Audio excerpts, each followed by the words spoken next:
నా చిన్నతనంలోనండి నేనైతే 1 ఇయర్ బాబు అప్పుడైతే మా అమ్మగారు నేను గ్యాస్ లీక్కి కాలిపోయాను.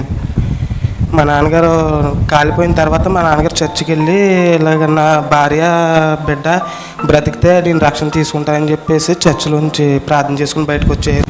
2005లో రక్షణ అయితే తీసుకున్నారండి. కాకపోతే నేను అప్పుడు కాలిపోయినప్పటికీ ఇప్పటికీ నాకు 23 ఇయర్స్ అండి. కాలిపోయాను కదండి, 23 ఇయర్స్ వచ్చేయండి. నేను లాస్ట్ ఇయర్ అయితే రక్షణ తీసుకున్నానండి.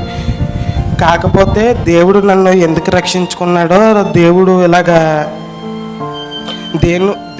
ఏమన్నా విడిచిపెట్టాలా దాని గురించి నేను ఒక్కసారి తలపోసుకుంటే డిస్టర్బ్ అయిపోతుందండి భయం అంతా.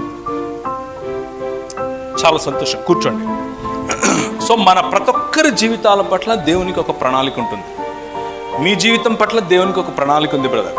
మొట్టమొదటి ప్రణాళికలో ఉన్న అసలైన భాగం ఏంటంటే, మీరు మీ తల్లిగారు ఆ ఫైర్ యాక్సిడెంట్కు లోనైనప్పటికీ దేవుని ప్రణాళికలో మిమ్మల్ని బ్రతికించుకోవాలని, మిమ్మల్ని ఆయన తన సంఘం కోసం, తన సమాజం కోసం, ముఖ్యంగా తన రాజ్య స్థాపన విస్తరణలో వాడుకోవాలనుకున్నాడు.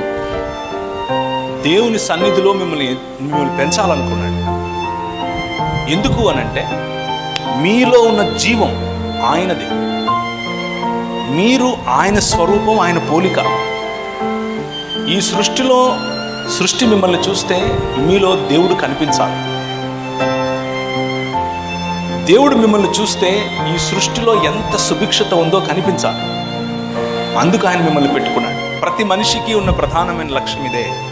మనము ఒక అద్దం లాంటి వాళ్ళం.